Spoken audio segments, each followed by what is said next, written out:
Good afternoon, everybody, and welcome. I'm Cheryl Reynolds, and I'm with the UC statewide IPM program. Welcome to today's UC Ag Expert Talk on Asian citrus psyllid for backyard growers. Peter Cosina is here with me, and he's going to be troubleshooting any technical problems that might come up. And please note that today's webinar will focus on homeowner issues, and there will be no continuing education hours offered for today's session. We are recording the webinar, so if you wish to go back and listen to any part, you can. The recording will be on the YouTube Ag Experts Talk playlist, and you can also check out other webinar recordings that we have had on that site as well. Okay, and so now I would like to introduce our speaker today. Dr. Beth Grafton-Cardwell is a citrus IPM specialist and research entomologist at the Lynn Cove Research and Extension Center. And today she'll be speaking on Asian citrus psyllid for backyard gardeners. And now I'm going to pass this over to Beth. So Beth, you can go ahead and share your slides. Okay.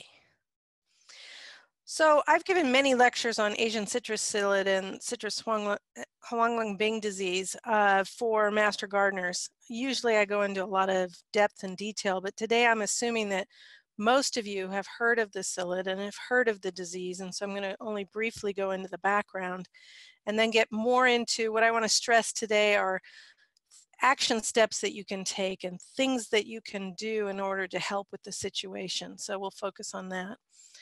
So very simply, the psyllid is a very small aphid-sized insect that deposits its eggs on new leaf flush. You'll hear the word flush a lot in citrus, and all we mean by that is the very newest leaves are very soft and tender when they first come out, and they gradually expand and become larger, and then they mature and become those hard dark green leaves. Well, this citrus psyllid can only survive in the immature stages on that soft flush. So the adults are looking for that tiny, tiny new flush. They lay their eggs on that, and then the nymphs hatch out and they start feeding on the stems and the leaves. And they can only survive on those young tender leaves and stems. So that's where you want to look for them. That's where they're going to prosper. How about the disease? If all we had was the psyllid, I wouldn't be talking to you today, but this disease is the worst disease imaginable for citrus, and it's come over here from Asia, and it's causing a lot of problems in Florida. It's a bacterial disease, and when it gets into the tree, it goes towards the roots and it causes the roots to decline. And that affects nutrient flow in the tree, and so you see leaves become yellow, you see the foliage become thin, the fruit drops off easily. As the disease progresses, the fruit becomes smaller and smaller and asymmetrical, the juice becomes bitter, and eventually you have tree death. How fast is that going to happen? It depends on the age of the tree and how many times it's been infected by psyllids. It can be as brief as 5 years, but it definitely affects the health of the tree and eventually kills it, and we don't have a cure at this time. How did the psyllid get to California, and where is the disease? The psyllid was first found in Florida in 1998, and then it was first found in California in 2008. So it took it about 10 years to spread down through Mexico and up the coast of Mexico into California. The infected plants in Florida and California, we're guessing, were probably already there from illegally obtained and brought in budwood that had the disease in it that came from Asia, and it was planted in backyards, grafted into trees, and as long as there's no vector to move it around, it just sits in those trees and slowly kills those trees. But now that we have the psyllid around, any tree that has HLB in it is going to get spread around by the psyllids. This disease is devastating. Florida has lost 50% of its citrus production due to this disease. It's really, really horrible. And some of the other countries are suffering miserably as well.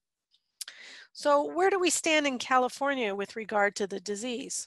Well, it was first found in a couple of trees in 2012, and then nothing happened for a few years, and then we saw a few more trees, and now all of a sudden it's increasing. And where is it increasing? We're now up to 1,698 infected tree removals from residential citrus in Los Angeles, Orange, Riverside, and most recently San Bernardino counties. So it's still in Southern California. It's still in just the residential citrus. If you look at this picture here, you can see orange, and that's where the commercial citrus is grown. So you can see in Southern California, it's getting pretty close to commercial citrus. Now, I've been asked frequently, how do we keep track of what's happening with the disease? This website, which you can refer to after the YouTube video is posted, you can come back to it and get all these websites that I'm telling you about. This particular website provides a map that we update pretty regularly, and it's got layers on it so you can see citrus, you can see quarantine areas, you can see where Tamarixia parasites have been released. You can see all kinds of things. So it's a great resource for checking in on what's happening with regard to psyllids and Huanglongbing disease. Here's a close-up view of the infections in the Los Angeles area. And you can see with the reddish squares, that's where trees have been removed that were found to be infected with the disease. How do they prove it? They collect leaves and they test them with a method called polymerase chain reaction, or PCR. And if the bacteria is present, then the PCR reveals that. The little blue squares are where they have found infected, HLB-infected psyllids, but they have not found trees yet. And I'll explain why I say yet. In March of 2012, HLB was found in a residential tree in Southern California. How did it get there? As I said previously, most likely infected budwood was brought in illegally into California and grafted into that tree. The disease will just sit inside the plant until a psyllid arrives, picks it up, and moves it around. So this is a point that you need to stress in all your messaging to homeowners, is that it's very important to obtain disease-free trees and budwood from reputable nurseries rather than trading plant material of unknown origin. Now, what's a reputable nursery? I get asked that a lot.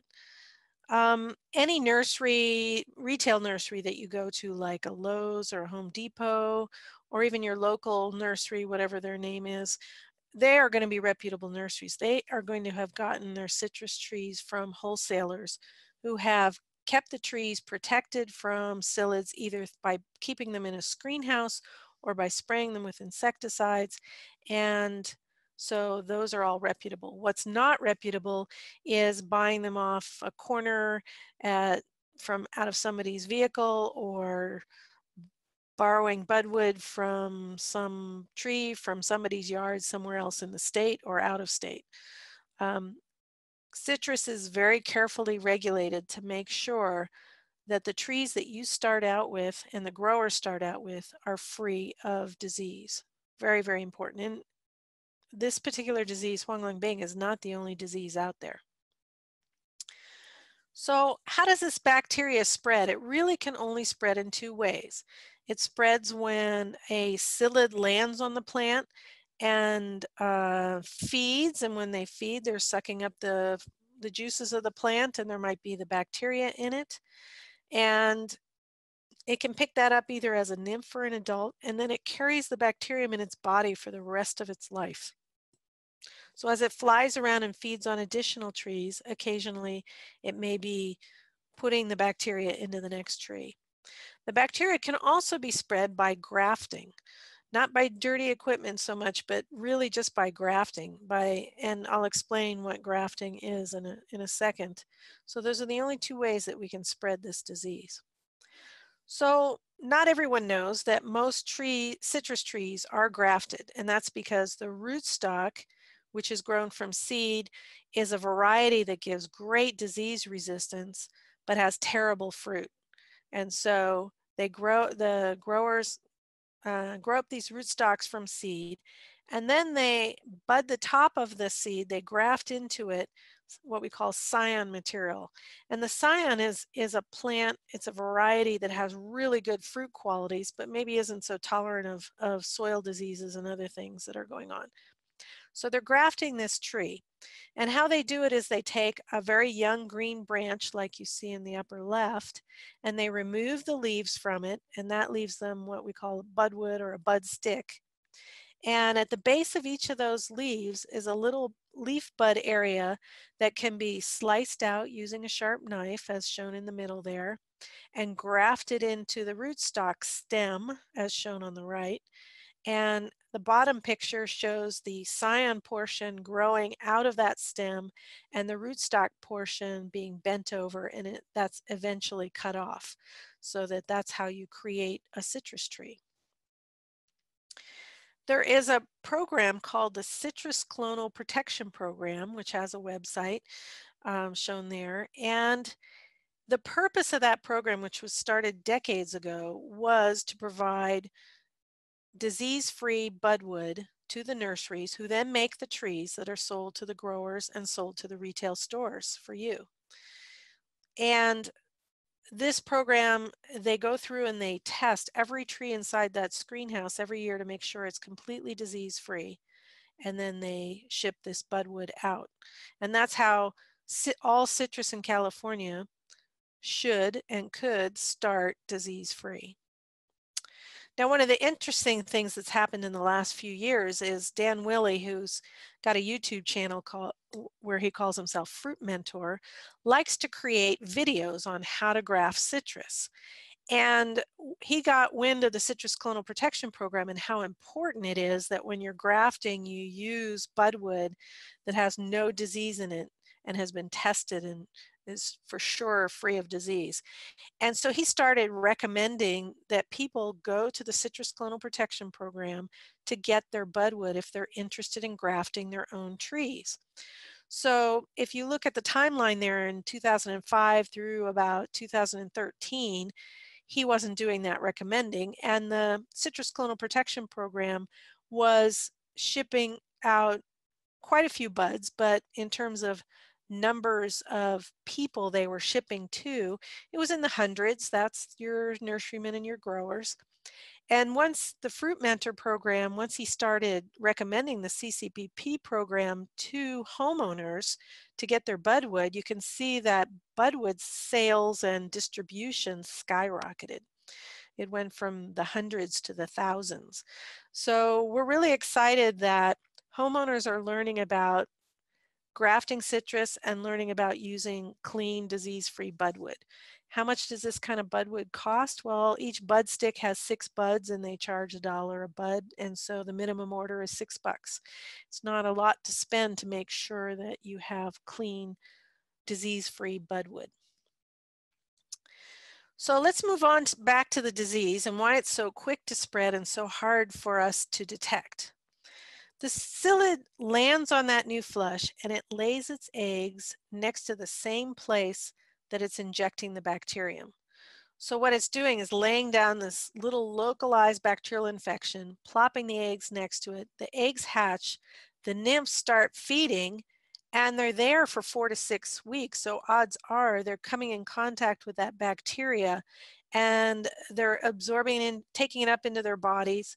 And then when they molt as adults, they fly away and take it with them. And they have it for the rest of their life. So the nymphs are just really efficient in picking up the disease, and the females are really efficient in putting their eggs right next to the infection.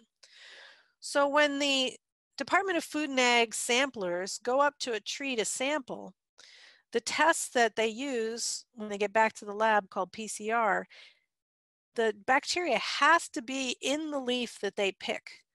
And you can imagine that if the psyllid lays a small bacterial infection in one portion of the tree, but the sampler collects from other portions of the tree, they might completely miss it.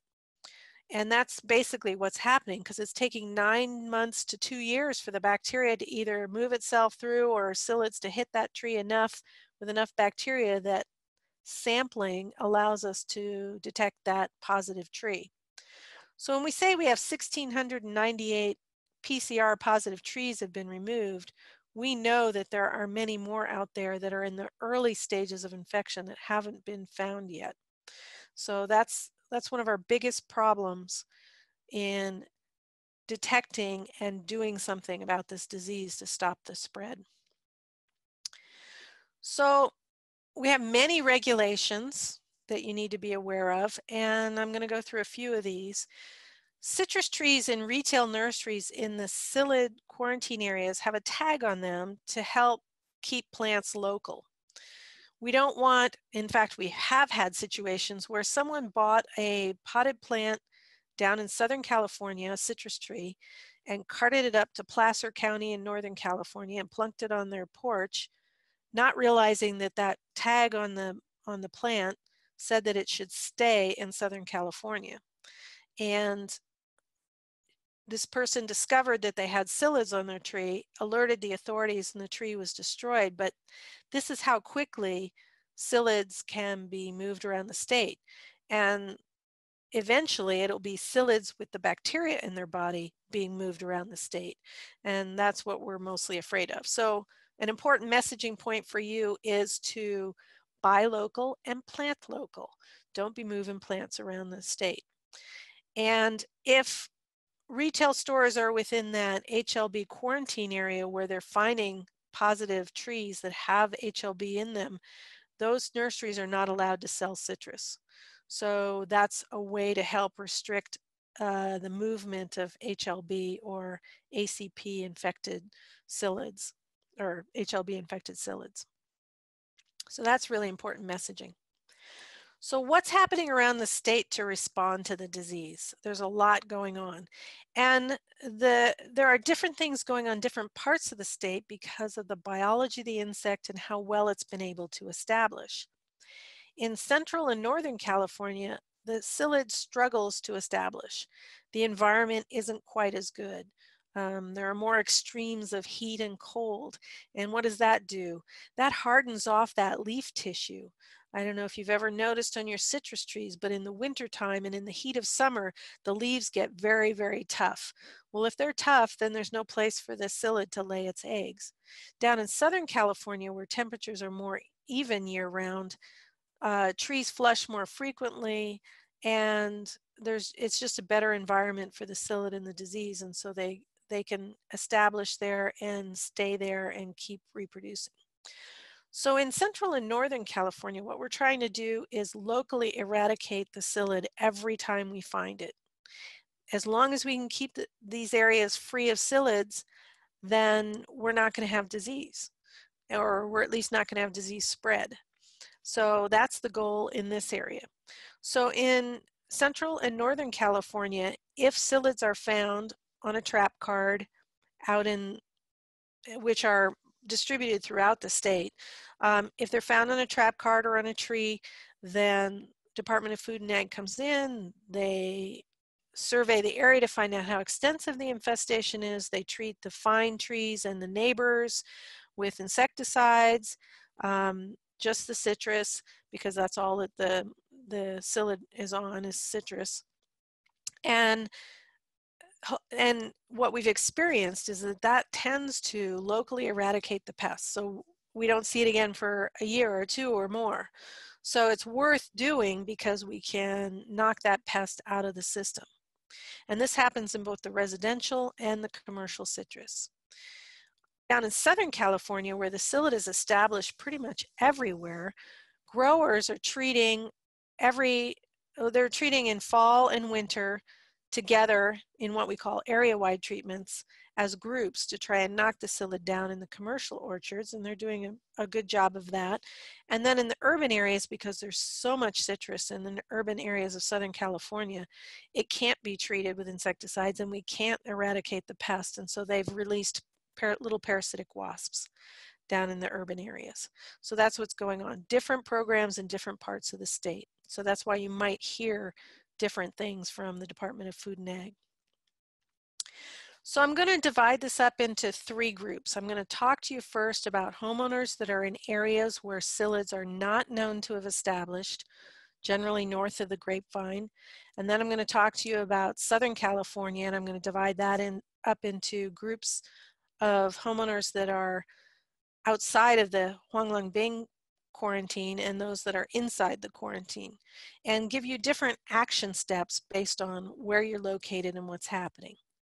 So if you're north of the grapevine like I am, examining your citrus trees whenever there's that tiny new flush, which is usually spring and fall, And looking for psyllids is really important. And if you find them, you can call the CDFA hotline, the number shown there, or you can call your local ag commissioner's office, either one, and they will respond and go look to see if it's truly psyllids.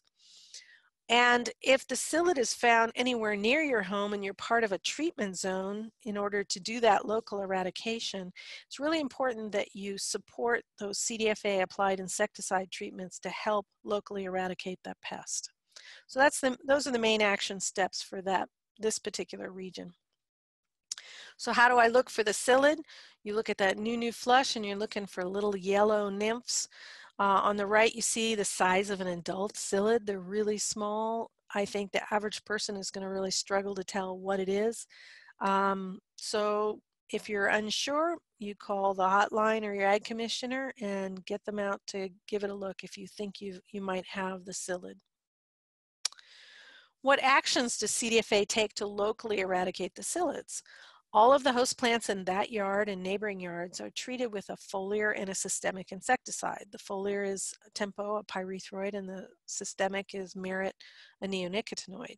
And they bring in a professional applicator and they only treat the backyard citrus or very close relatives of citrus in the Rutaceae family. And generally, one treatment is enough to locally with these two insecticides is enough to locally eradicate the pest. And so they virtually never come back. So I think one treatment to eradicate a pest is amazing. Are the treatments effective? Well, down in Riverside, we did some work to look at how effective are they. In that area where there are lots and lots of psyllids, they rapidly eliminated the psyllids in 4 out of 5 of the sites, like within less than 2 weeks. And the protection lasted in that region where psyllids are able to come back in for 4 months. So I find that to be very, very effective. In other words, you don't have to constantly reapply the insecticides. Now, I often get asked, what about the bees? People are very concerned about preserving bees, and you'll hear that in many situations where you're talking to people about neonicotinoids and pyrethroids. CDFA does not treat with the foliar pyrethroid if bloom is present on the trees. The neonicotinoid is applied to the soil, so it's not going to get to the bees right away. And most citrus trees only bloom in April. So bees are not attracted to citrus the rest of the year. So these treatments applied outside of the April window don't affect them whatsoever. Bees are not feeding just on citrus flowers, but on other plants in your yard as well, and that reduces any possible effects of the pesticides. And finally, just an FYI, citrus is self-pollinating, which means that it doesn't need bees in order to produce fruit. So if you're concerned about your plants fruiting, that's not an issue. Now let's talk about action steps for homeowners in Southern California where the psyllid is well established, but your home isn't necessarily near any HLB infected trees. The action steps are to protect your trees from psyllids. Psyllids are down there. They're there constantly. Eventually, they're going to be bringing the disease to your residence. So how do you go about protecting your trees? I'm going to talk about each of these elements. You need to control ants because they protect the psyllids from biological control agents, the natural enemies. You're going to want to maybe use pesticides to reduce the number of psyllids in your yard. You might try using bags to enclose your trees in, or you might use some kind of repellent whitening agent like kale and clay. So I'm going to go into those in more detail in a second. You should also be examining your trees for HLB leaf symptoms, and if you see something suspicious, again, you can call that CDFA hotline. So your action steps are to try as best you can to protect your trees from psyllids and be on the lookout for the Huanglongbing disease. Let's talk about the parasites that have been released down in Southern California. The USDA and UC releases have been very successful in establishing the parasites down there. It's a little tiny stingless wasp that we call Tamarixia. And it lays its egg underneath the nymphs of the psyllids, and the eggs hatch and the larvae of the parasite bore into the psyllids and eat up the contents and kill them, and then emerge as another adult. But the Tamarixia are extremely expensive. They cost about 50 cents a wasp at this point, and parasitism levels, generally speaking, are not high enough to prevent disease spread. And that's because naturally with biological control, the pest population builds up, and then the parasites attack them and bring them back down again. That's sort of the natural cycle of how biological control works. Pests increase, natural enemies find them, natural enemies control them. Our problem is we have a disease situation here, and even a few psyllids spread the disease. And so the amount of natural enemies out there doing the job isn't sufficient to prevent disease spread. So that's a problem. But the releases are continuing, and they're focusing very heavily on releasing parasites in the urban areas inside the red line, which is where the HLB is found. So it's out there. Why do you need to control ants? Because the ants will stand over the psyllids and protect them from parasitism. Those little waxy white tubules that the nymphs produce contain honeydew, which is a sugary substance that they're excreting as they grow. And the ants love to come up and break that stuff off. It's like candy for them, and they will protect the psyllids from any natural enemies. So controlling ants is really important, and knowing what ants you have is important. You can do surface treatments with insecticides to try and get the ones on the ground, but probably much more effective is putting out liquid baits or gel baits for the black and gray ants that are liquid feeders, or putting out corncob grit kind of solid baits for the protein feeders, which are the red ants. So depending on what ant species you have, you can choose different methods of killing the ants. We often recommend a stickum band on the trunk of citrus, but you have to be really careful because that can burn the trunk. So you have to put a layer of tape or plastic on there first, and then keep it stirred and make sure it's not touching anything. I find the stickum band technique rather difficult, and I think just using some of these over-the-counter ant feeders that you can place in or below the tree are very helpful for reducing the ants. Insecticide treatments available to homeowners. CDFA in Northern California and Central California, if they find psyllids, are going to come in and treat your trees for psyllids. But in Southern California, where the psyllids are everywhere, that is no longer done. And so any pesticide control would be in your hands to handle if you're in the Southern California area. So there are different levels of pesticides that could be used. And I'm just going to go through these quickly. Nobody really wants to use pesticides. We'd prefer not to have to do it, but some of them are very effective and can really help with the situation. Like I said, a good treatment can control for many months. To get the tempo and merit, which are the things the Department of Food and Ag are using, you have to have a pesticide application label, so only a professional can apply those, but you could hire someone to apply them. Their effectiveness is very high, their duration is many months. Homeowner over-the-counter available chemicals are things like Sevin and malathion. They have a moderate level of control, probably for weeks.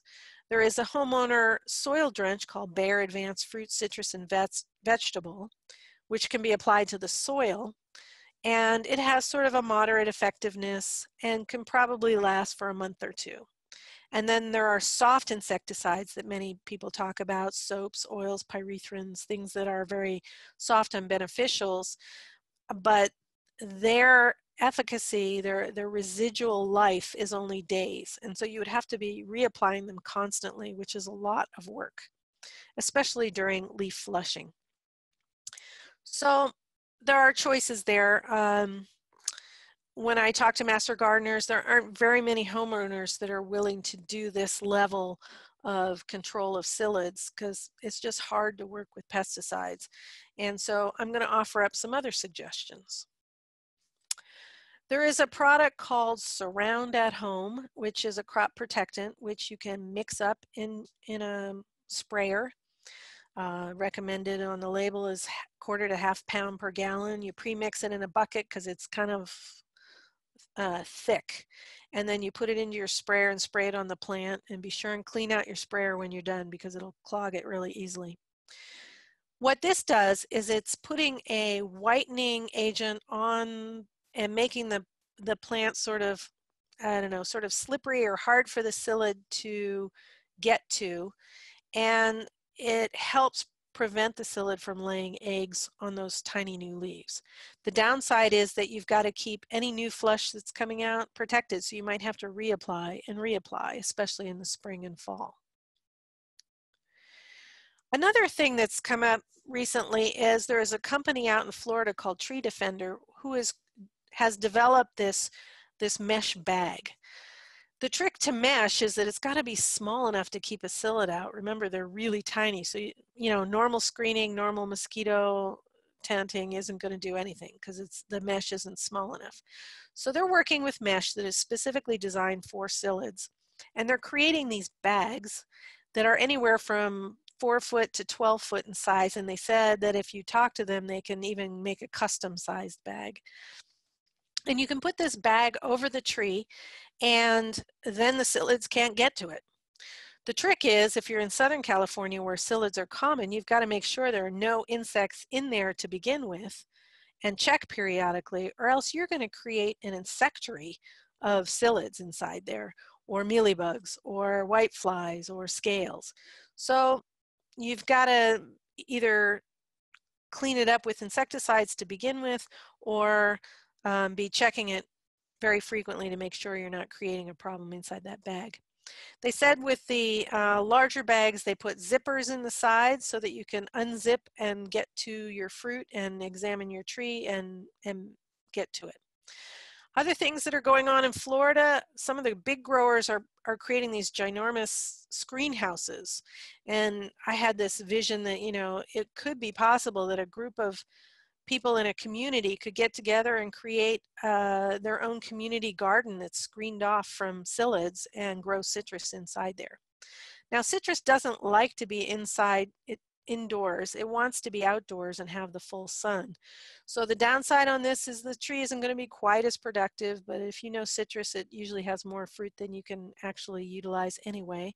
So I think for homeowners, this could be a real benefit for protecting your trees, and then you get away from pesticides and other things. Well, let's talk about how you look for the disease.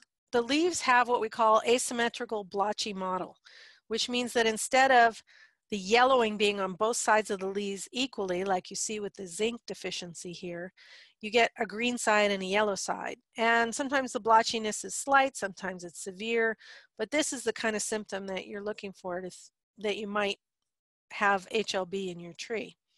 Now, citrus trees get yellow leaves for a lot of reasons. Every spring and every fall, when nutrients are flowing or not flowing, they turn yellow. And so don't panic over yellow, but just be on the watch for that and see if especially if you're in Southern California. So now we're going to move to action steps for homeowners that are near HLB-infected tree removals or infected psyllids. And if you look on my website, again, you can see where that's happening.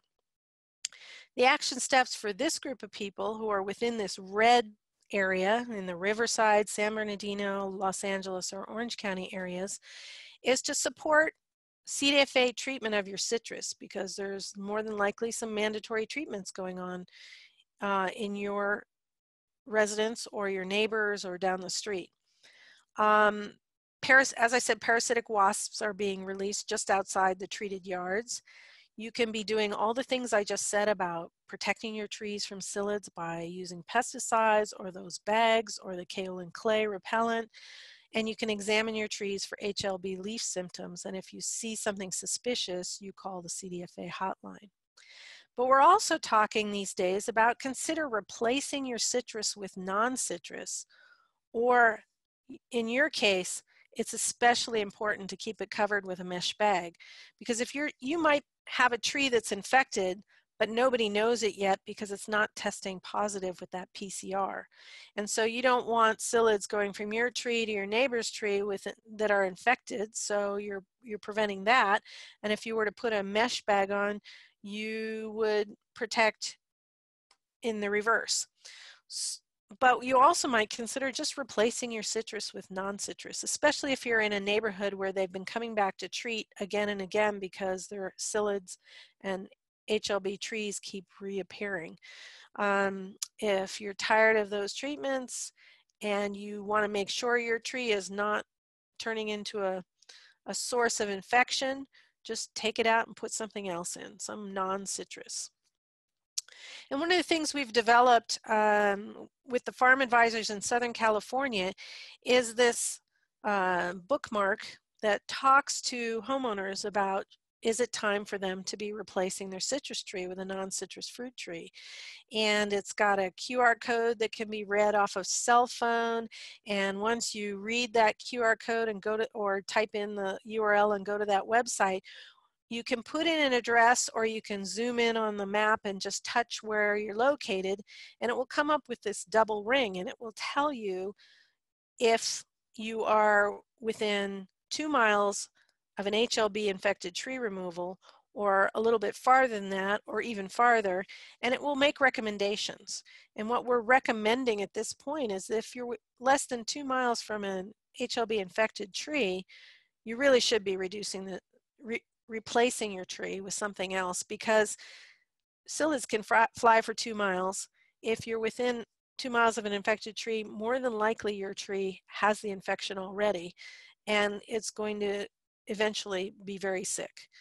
And if you're a little bit farther removed, then we recommend intensifying the protection of the trees and consider replacing it.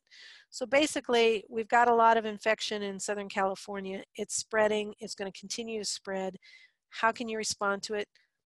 Remove citrus for a while. And then when the scientists develop a tolerant or resistant tree or other methods of controlling psyllids beyond pesticides, then we'll be able to replant citrus. And I get this question, if I'm in the HLB quarantine area, is it safe to pick fruit from my tree and give it to my friends? And I would say yes. The immature psyllids can't live on citrus fruit, so as long as you're brushing or washing the fruit to remove the adults and make sure it's free of leaves and twigs that could harbor the eggs and the nymphs, before you transport it, it's okay to move it. So basically, clean your fruit, make sure there's no stems or leaves on it. What about bactericides? I get asked this a lot because people have heard in Florida, all of Florida citrus is being treated with bactericides, which could be called antibiotics. First, that's not true. Not all of Florida citrus is being treated. Some of it is, not all of it. And they're doing it because 80% of their trees have HLB, and they're trying to find ways to lower the titer in the tree so that the trees produce better. We're in a different situation. We don't have HLB in commercial citrus yet. Commercial citrus growers are not using the bactericides, so it's not even happening. And they're unsure about whether they're going to be effective in preventing disease from being established in trees. We need more research on that.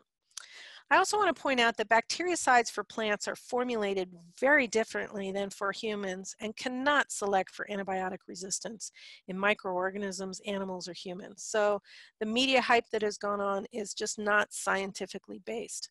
Plant bactericides are formulated as very low concentrations.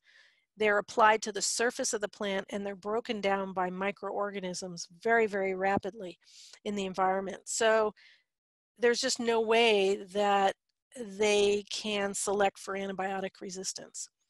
And the effects on microorganisms in humans have been studied extensively, and the products are registered with specific rates, frequencies of use, and timing restrictions that protect consumers from any effect whatsoever. So Florida fruit, even if it's been treated with antibiotics, does not have antibiotics in it, so it can't select for antibiotic resistance in you or your children. What's the future of California citrus production? I don't have time to go into this today, so I'm just going to briefly say that scientists are doing everything imaginable to come up with early detection techniques, to develop tolerant or resistant varieties, to come up with sprays and screen methods and things to do to protect citrus and to change it so that it's not susceptible to this disease. Hundreds of scientists are working on this. So I'm really hopeful that in the near future we will get some kind of cure for the disease so that we don't have to be so intense about managing the psyllids and the disease. And if you want to learn more, there's a website called Science for Citrus Health that we take the information that scientists are producing, we distill it down into layman's language, we write one-page descriptions, and it's a place where you can go to read up on, well, what are the scientists doing, and study that in more depth. Other resources, the citrus industry has created a website called californiacitrusthreat.org in English and in Spanish that is a great resource for sharing information about the pest and disease with friends and relatives. The University of California has produced my website on the Asian citrus psyllid distribution and management, as well as pest notes and quick tips for you to distribute to homeowners and help them understand how they should respond to the pest and disease. And I'll just finish with, you as master gardeners have an essential role in communicating with homeowners. And these are the main points that you should be communicating. If you graft citrus, use only disease-free budwood. Plant only disease-free citrus plants obtained from reputable nurseries. Don't move citrus trees around the state. Learn to recognize the pest and disease. Call CDFA if you think you might have the psyllid in the central or northern areas or the disease in the southern areas. Allow officials to inspect and test your citrus for the disease. If HLB is found, the tree must be destroyed. Allow officials to treat your citrus trees if HLB is found near you. If you live near an HLB-infected area in Southern California, consider removing your citrus tree in advance of it becoming infected with the disease, or cover it with a bag so that the psyllids can't get to it. Follow the Science for Citrus Health website to learn what scientists are doing to fight this disease.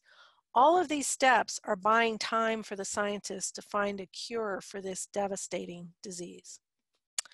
And that is the end of my lecture. So next, Cheryl, we're going to take some questions. Yes, we actually have several questions that have come through, so I'll just go through them for you. Okay. And then also, I think Peter put a survey link if anybody wants to answer our feedback survey. It's in the chat. And we can go ahead and ask questions if anybody wants to click on that and take the survey while you're answering some questions. Okay. Okay, so the first question is, it looks like San Diego County doesn't have a quarantine. Can a healthy citrus tree from San Diego County be planted in Orange County? I have to think about that because the quarantine regulations are always so interesting. Yes, it can.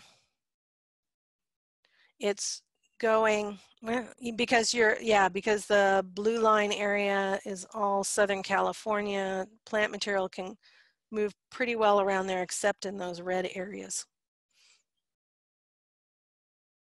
Okay, the next one is systemic application does get to blossoms. What about encouraging natural predators? Not quite sure what that question means. I assume what they're asking is, why do we have to use insecticides?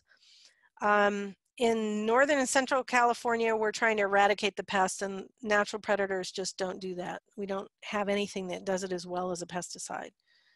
So, and in the HLB quarantine areas in Southern California, same thing. We're trying to eradicate the pest in yards where we know there have been HLB trees in that yard or close by. So it's just pesticides do a better job. Okay, and the next one is, will the Tamarixia parasites naturally spread into Northern California along with populations of the ACP? Probably not. because what usually gets transferred into the valley are the adults, and they're not going to be carrying Tamarixia with them. So what the USDA is doing is releasing Tamarixia in the San Joaquin Valley whenever there's a significant population of psyllids found, meaning some nymphs. And so they are doing releasing up here purposefully. Okay, and then do other bugs also carry this bacteria, is one question. No, only the Asian citrus psyllid carries the Asian form of Huanglongbing. Okay, and then how frequently are CDFA agents out there in action? Daily, weekly? Daily. They're spread out throughout California. They're doing different tasks. Some of them are surveying for HLB throughout California. Some of them are treating neighborhoods. Some of them are looking for psyllids around HLB-infected trees. So they have different groups doing different activities, but they're out constantly. There's a whole program of them, and it's funded by the citrus industry. Okay, and the next one, is anyone really removing trees in quarantine zones before infection? Citrus trees are expensive and we value mature trees. Could the CDFA or the citrus industry remove with low-cost arborists to remove the trees and or discounts, if not free replacement trees? Yeah, actually California Citrus Mutual has a program in HLB-infected neighborhoods. They will help pay for tree removal of trees that are not known to be infected yet. So yeah, there is some support for that. Okay, the next one, are there citrus rootstocks that are more resistant to HLB?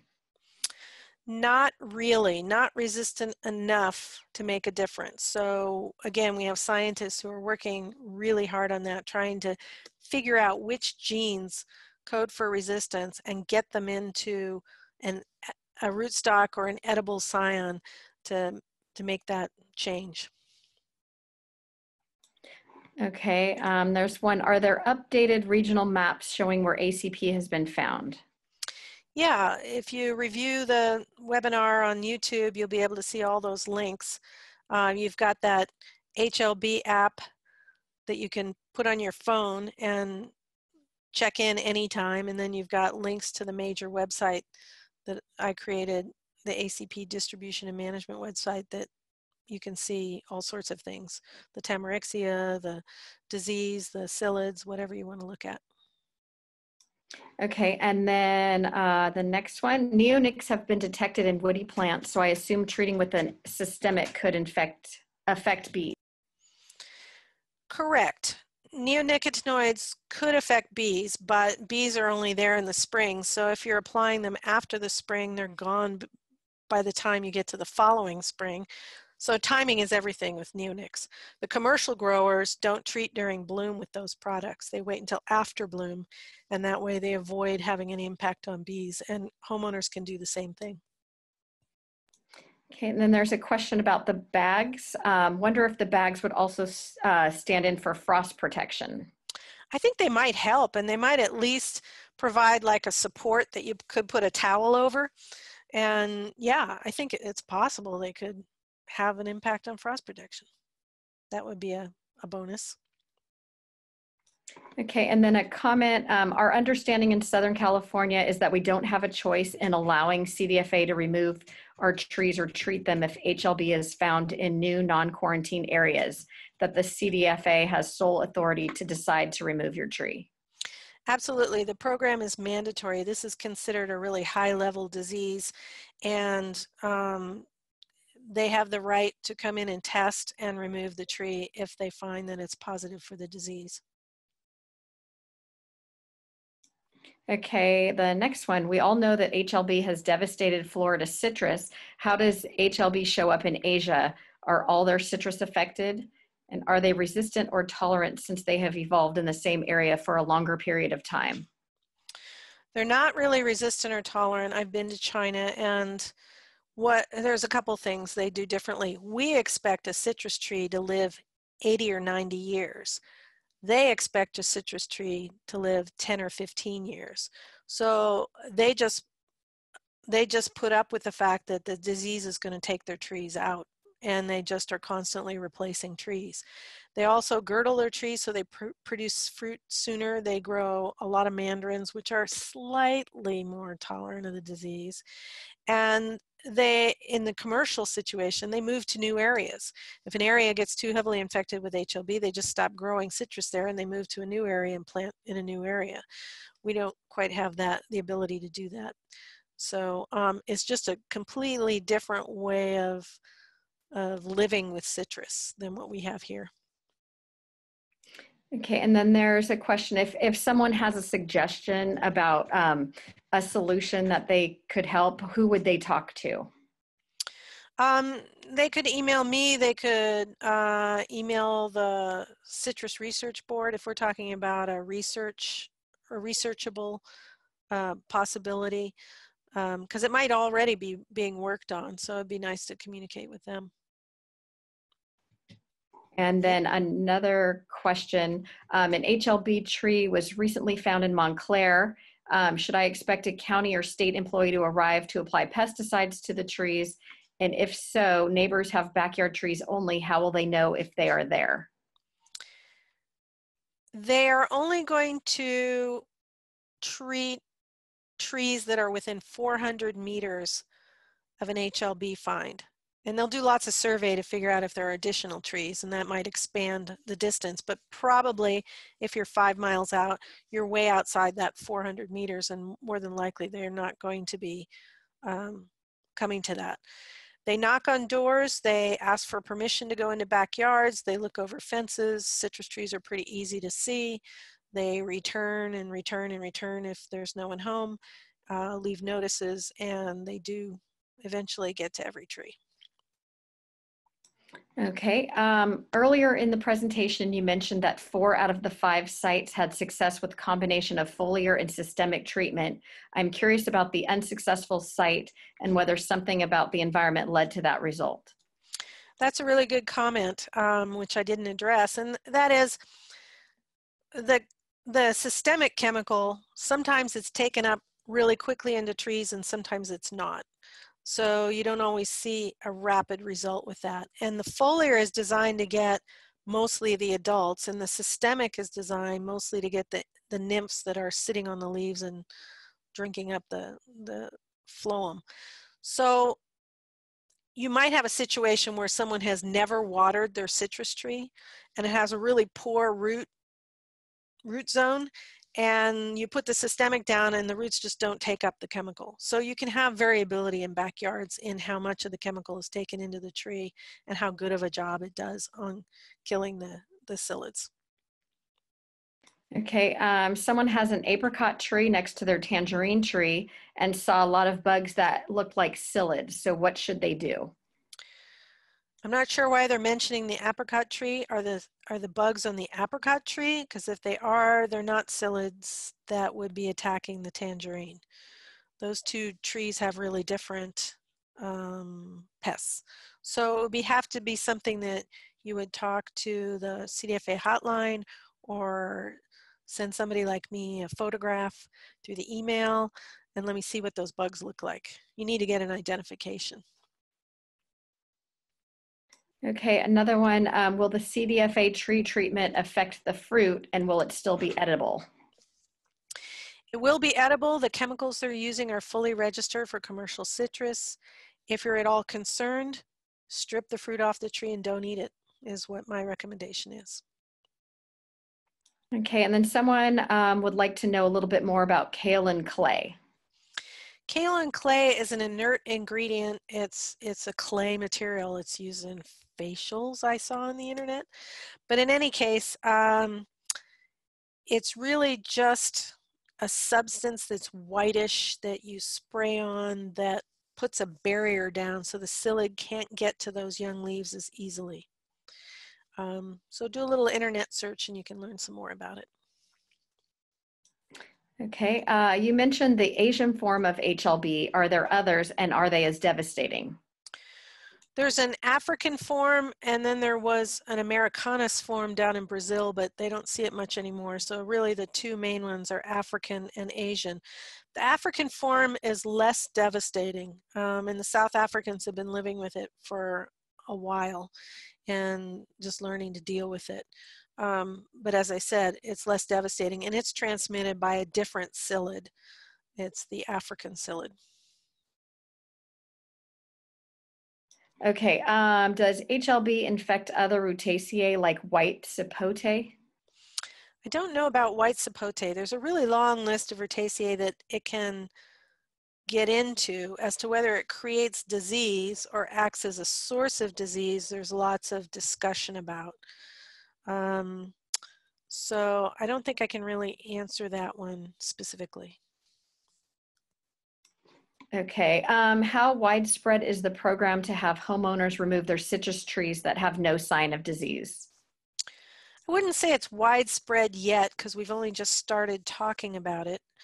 But CDFA and the California Citrus Mutual and other groups, the local farm advisors in areas where there's heavy HLB incidents, work with homeowners, talk to them, and try and communicate that. And so there is some going on. I'm not aware of exactly how much.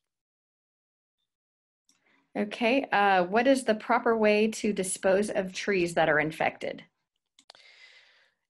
If they're infected, CDFA is going to do it for you. They are going to cut the tree down, and they may chip it, but whatever they're going to do, they'll bag it, and they will haul it away and make sure that it doesn't go anywhere. Generally speaking, the commercial growers in Florida simply cut the tree down and let it dry out. Once it's cut down, it's no longer a source of the bacterium. And what they do is they'll spray the tree first with a pesticide to kill any psyllids that are on it, cut it down, and then once it's fully dry, they can burn it, haul it away, chip it, whatever. But I believe in the residential areas, CDFA is going the extra mile to chop everything up, double bag it, bury it in a landfill, make sure that it's not going anywhere. Okay, and now there's a concern about in Southern California, the bees are here throughout the summer. Well, bees are in your yard constantly, and if you've got lemons, you've probably got bloom that happens just about year round. So yes, there are bees out there, and yes, you may have an impact on the bees with a treatment, but we're weighing the impact of a devastating disease with eliminating bees over a few days. And as I said earlier, bees don't feed just on citrus. They feed on everything in your yard and your neighbor's yard. And so they're not likely necessarily getting a toxic dose of these chemicals in the nectar that's been treated on your citrus tree. Okay, is the sale of curry and citrus sold on Facebook, Facebook that may have been grafted improperly or moved around the state being watched by anyone? Absolutely. There are groups that are trying to monitor that, but as fast as they find something and stop it, there's another one popping up. So the important thing is to get the word out, buy local, plant local from reputable places, and get your budwood from the CCPP. Okay, and then there's a comment. At this time, the Tree Defender has only 5-foot bags, and there are no larger ones available. Yeah, I chatted with them today, and they said if you call them on the phone, they can work it out with you. They're trying to find a California distributor, and they're sort of betwixt and between getting that set up so that they don't have to ship from Florida. But yeah, they can make custom size bags.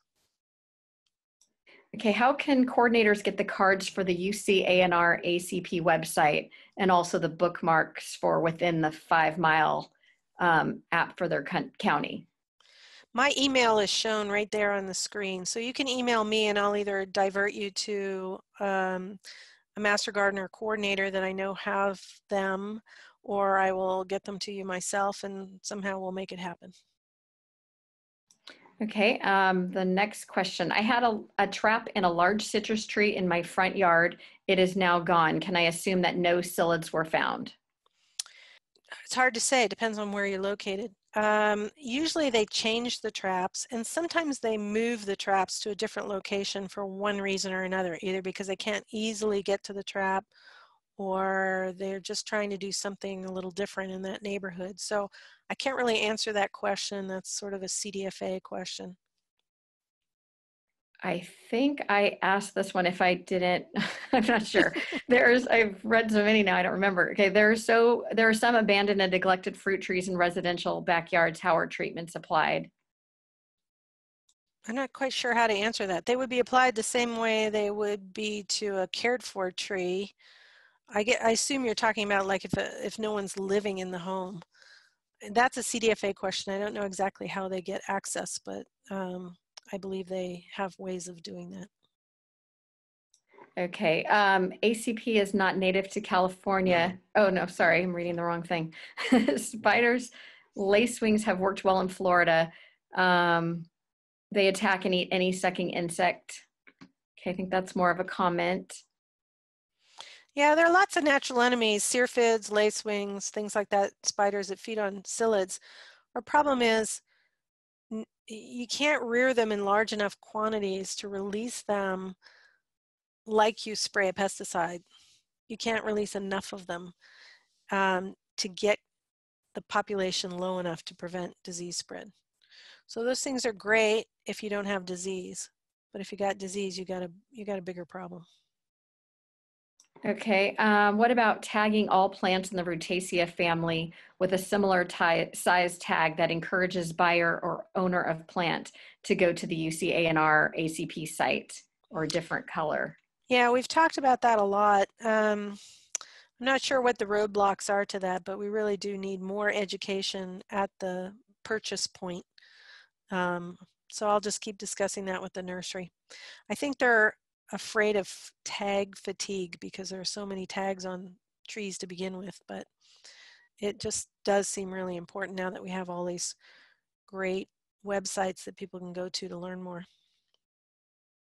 Okay, another one. Many native Southern California plants flower year-round, not just in spring, depending on precipitation.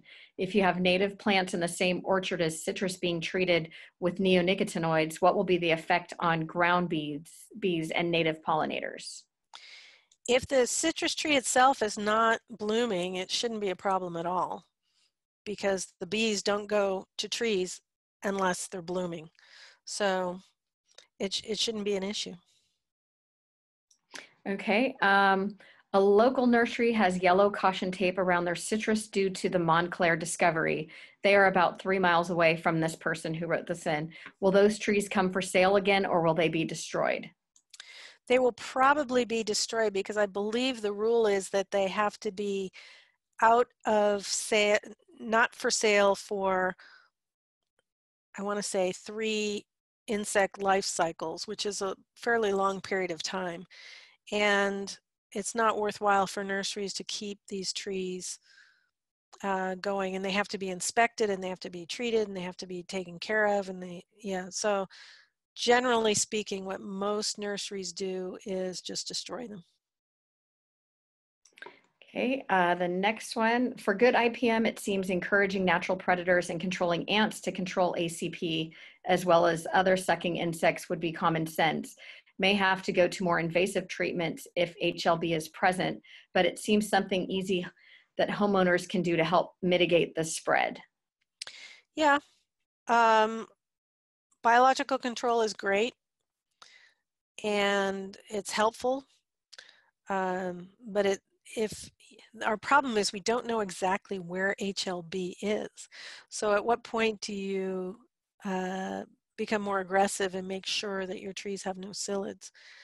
Biocontrol is going to bring the population down, but it's not going to eliminate them.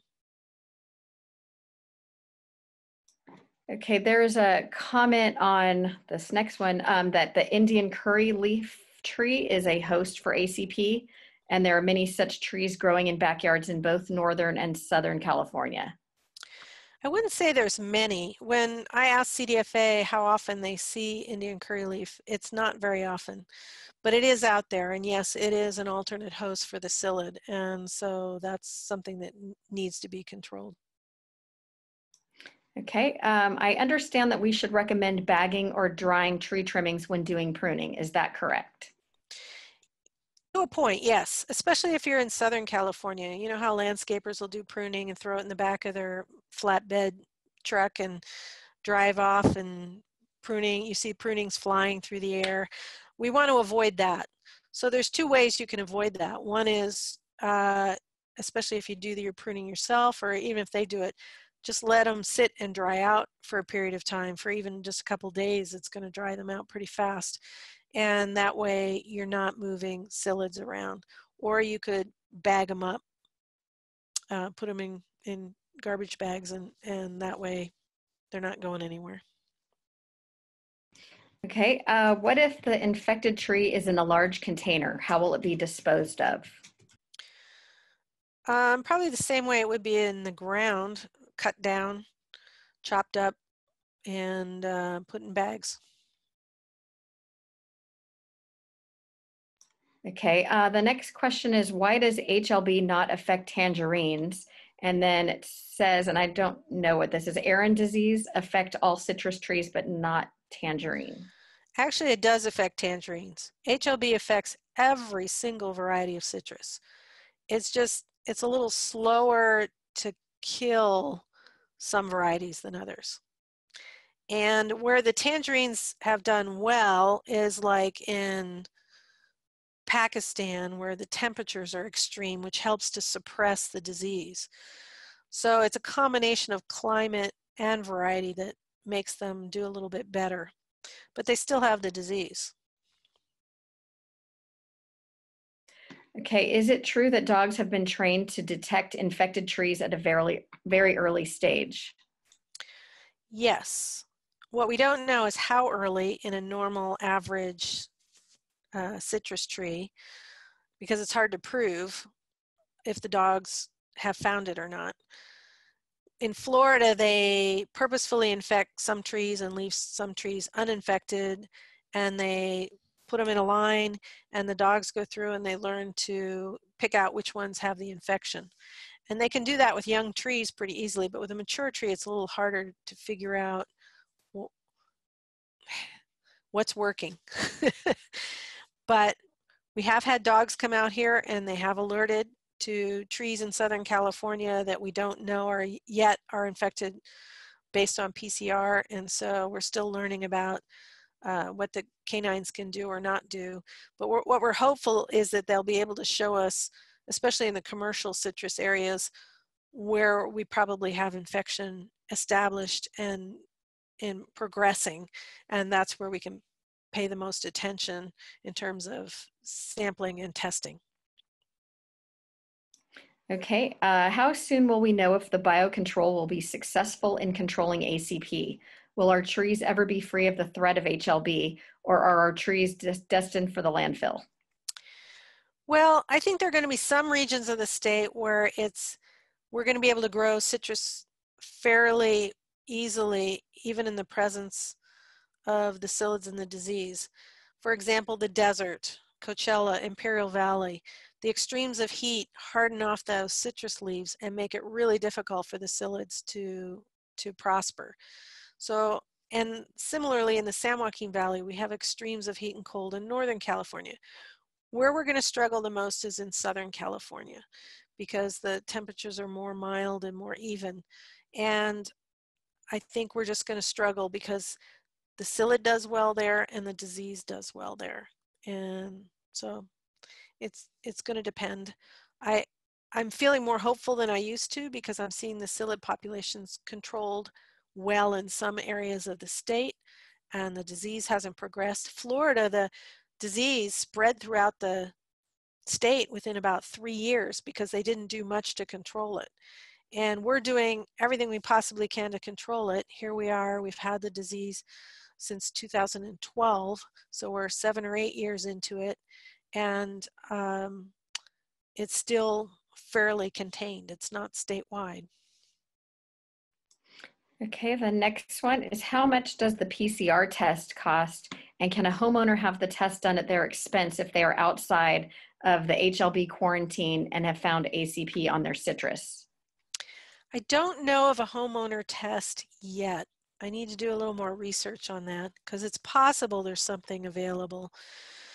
But generally speaking, we want CDFA to do the testing because they have labs with protocols that are really good at testing this. And then if it comes up positive, then they can set up a response for that neighborhood.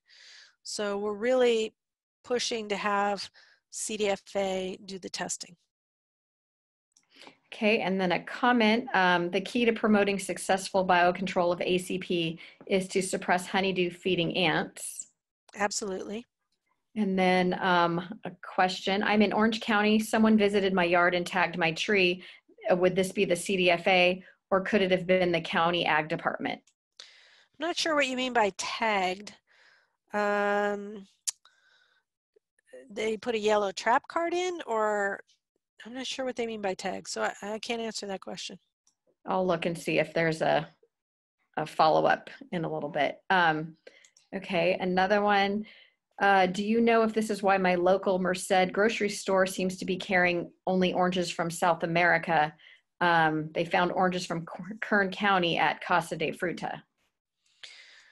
No, I think that's just the time of year. We're still a little bit early for citrus in California.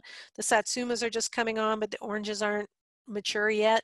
And so we get fruit from all sorts of places around the world to fill in those gaps when our navel season isn't quite ready. Okay, another question. Why do so many vendors keep leaves on their tangerines at markets? Shouldn't this be more regulated? It is regulated. They have to be washed and they have to go through special steps to do that. It's something that those of us who are entomologists would prefer didn't happen, but it looked so pretty on those fruit that the industry really fought hard to maintain it. So they're doing extra steps to make sure there's no psyllids on those leaves or twigs. Okay, many people in Northern California are not aware of the Asian citrus psyllid. What does CDFA do to raise awareness? The citrus industry has funded a group called Nuffer Smith and Tucker. They're a PR firm and they work statewide to try and communicate. It's just really hard because there are millions and millions of people out there that need to be communicated to in many different languages. And yes, Northern California doesn't get quite the exposure that Southern California does because they don't have very many psyllids and the problem isn't there as much. But I will communicate to the PR firm that you have concerns. Okay, I have a follow-up about the type of tag. It says it's a small white tag with a date and initials. Yeah, I have no idea what's going on with that. It might signify that they have examined the tree for psyllids, but I don't know. That would be a CDFA question. So this next question is, after drying the citrus leaves and twigs, can I put them in my compost bin safely? And there's no known disease or psyllid infestation yet. Yes, I would say that's safe. As soon as they're dry, pop them into the compost. Okay, and then how is the landscaping community being educated? I spoke with one professional at the Exotic Fruit Tree Festival at the LA County Fairgrounds in August, and he said none of his colleagues were aware and that they are indeed just bagging and hauling everything. I assume some kind of license is required to be a professional landscaper, and why isn't the CDFA requiring certification? I can't answer that question. Yeah, we have weak spots here and there, and that is a weak spot. We need better education of retail nurseries, of landscapers, of green waste facilities, all of these groups. The efforts just keep going on. Okay, and then the budwood from UCR, since they can't test every branch and HLB moves slowly, how can they be sure that HLB is not present? Do they test a portion of every bud stick? No, but they've grown the rootstocks from seed, and they've tested the budwood that they created the trees from, and they're growing the trees under screen so no bugs can get to them, and they're inspected every month by the USDA, the screen houses, to make sure it's solid, and they test the trees once a year. So yeah, you're right. If there were an infection in there, it could spread slowly and they might not pick it up right away, but they've been so careful to create those trees disease-free that there's just, in my mind, no risk of their having disease inside the screenhouses. Okay, and then this question is just asking for a reminder of what the disease looks like. It's tough to communicate because the disease develops in the tree slowly, and the first symptoms are those blotchy yellow leaves, but later other more serious symptoms happen. When CDFA is surveying and testing with PCR, a lot of the trees that they're testing have no symptoms whatsoever because the infection is fairly early and the tree hasn't started to decline yet. So looking for those blotchy yellow leaves is about the best we can tell you at this point. Okay, and it looks like actually this is the last one that has come in. Climate scientists suggest extreme heat is coming to the rest of Southern California in the coming years and decades. Climate change could be good for citrus then? Yeah, it's good and bad. You know, it makes it hard. Some of the other pests are going to be worse, and trees are going to be stressed, and we're going to be stressed. But yes, the extremes of heat are going to harden off the citrus tissue and make it harder for the psyllid to survive. And I think that's part of the reason that the disease and the psyllids haven't progressed as fast or furiously and seem to have kind of calmed down in California compared to Florida or Texas that have such a humid climate and such a perfect climate for the pest and disease. So yeah, I think our drought conditions really do actually work in our favor for this particular situation. Okay, it looks like that is all the questions we have. I want to compliment the Master Gardeners and their questions. Just really, really good questions. I've had fun today answering them, and hopefully this has helped cleared up some of the mysteries of the Asian citrus psyllid and Huanglong Bing disease. Yes, and thank you, Beth, for presenting today. This was really a good presentation and I think very helpful.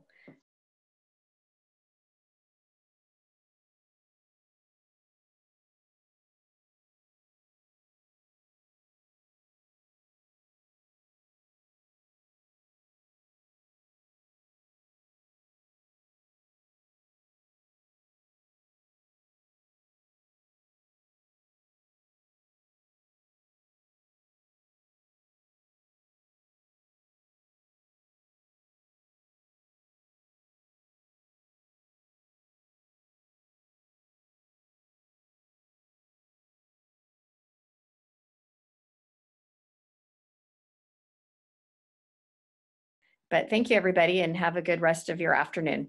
Thanks.